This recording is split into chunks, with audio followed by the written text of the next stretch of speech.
Okay, my name is Selena McCarney, and this is my audience for my speech, Feminism and its Analysis. Feminism and Analysis.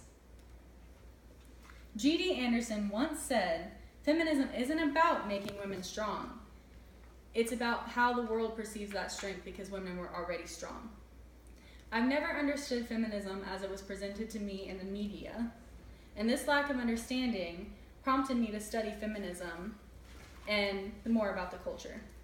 Feminism is a complex co-culture characterized by its history, the modern feminist ideals, and the goals that these feminists set out to achieve.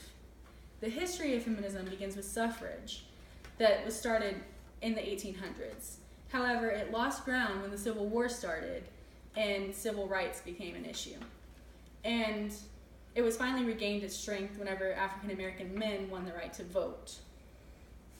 Suffrage, however, wasn't granted until the 1920s, decades later. The feminist movement of the 1960s and 70s, according to the documentary She's Beautiful When She's Angry, was a feminist movement about dismantling the traditional family roles left over from the 1950s. It was spearheaded by women like Betty Friedan, the author of Feminine Mystique, and Muriel Fox. These women fought for equal pay and childcare in the workplace, however, it still has yet to be granted. Although their protests were wildly radical, but it paved the way for feminists of the later decades. The generation of feminists today are known as the third wave feminists. According to the article, What is Third Wave Feminism? The third wavers embrace their sexuality much more than previous generations. And the third wavers view these generations as prudish and uptight. And they're not taken seriously by the patriarchy or the previous generations of feminists. The third wavers of this generation face a whole new set of challenges that feminist generations before did not face because of social media and different media outlets that are wildly unregulated.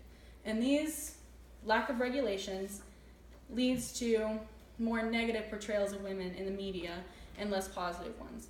This is especially true of female politicians. According to Misrepresentation, the documentary, the United States is 33rd out of 49 most wealthy countries in the number of female representatives in legislature. However, in the United States, 58% of college graduates are women. So this number is wildly shining difference between the generations of feminists is that although there are shining differences between the generations of feminists, they all share common goals. The goals of feminists all revolve around women's independence. Abortion and Feminism analyzes the feminist theories of abortion.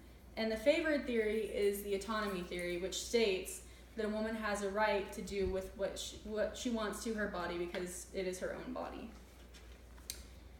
Feminists also believe there is a gender bias within families, and that the best way of doing away with this gender bias is men and women taking action to change the traditional family roles. Feminist theory and research states several ways men and women can change these gender biases within their own family. However, it'll take several years and a fair amount of work for everything to become truly equal, if it ever does. Go. So we just discussed the complex co-culture of feminism, and I have to agree with G.D. Anderson that women have always been strong. It's its history, modern ideals, and goals that they set out to achieve. It's safe to assume that feminism is just barely taking ground, and soon it will take over. Okay, I'm done.